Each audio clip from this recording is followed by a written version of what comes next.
We are going to work on the Lewis dot structures portion of your packet.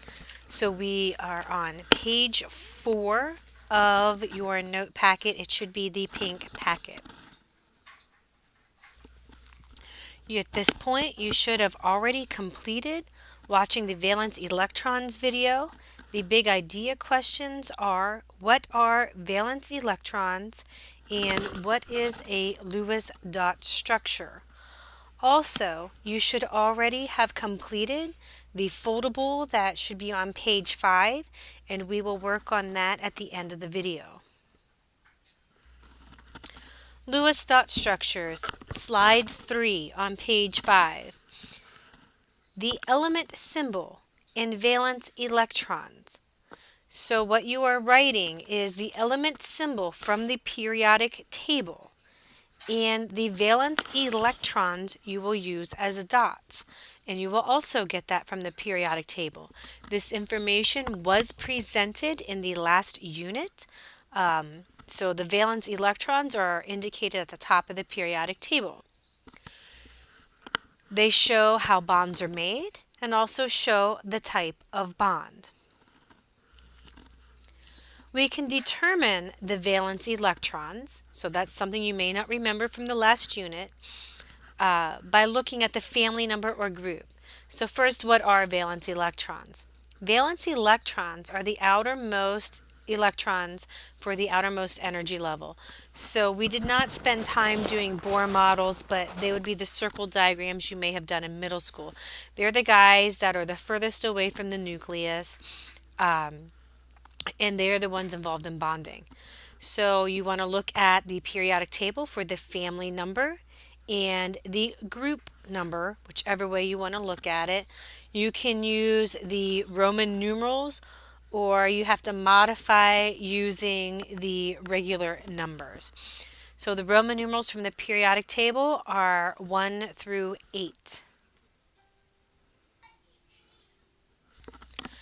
Let's review from the last unit with the periodic table, the families and valence electrons. Roman numeral 1, or group 1A, are the alkali metals. It has one valence electron. Roman numeral 2, or 2A, is the alkaline earth metals. There are two valence electrons. Roman numeral 3, the boron family, has 3 valence electrons. Roman numeral 4, the carbon family, has 4 valence electrons. Roman numeral 5, the nitrogen family, has 5 valence electrons. Roman numeral 6, the oxygen family, has 6 valence electrons. Roman numeral 7, the halogen family, has 7 valence electrons.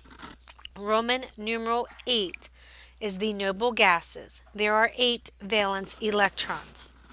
However, in the noble gases, helium at the top of the column only has 2 electrons. Therefore, it has 2 valence electrons and is full. So how do we actually express or write a Lewis dot structure? First, we write the chemical symbol. So our example is nitrogen. So we would look on the periodic table and find the symbol is a capital N.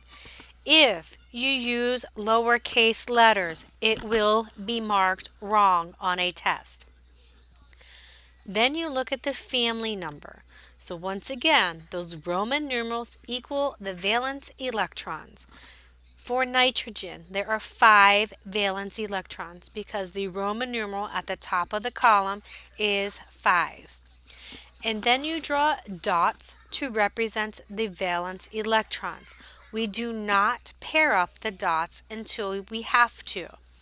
Usually we start at the top and draw one dot, then to the right, the bottom, the left, and pair up at the top. So you would go clockwise around and do one dot and then pair up the electrons. The last item that we have for this part of the presentation is the foldable. Once again, this should already be in your handout on page 5, and we will do the next video to show examples on how to do that, and then complete slides 8 through 12 for the packet.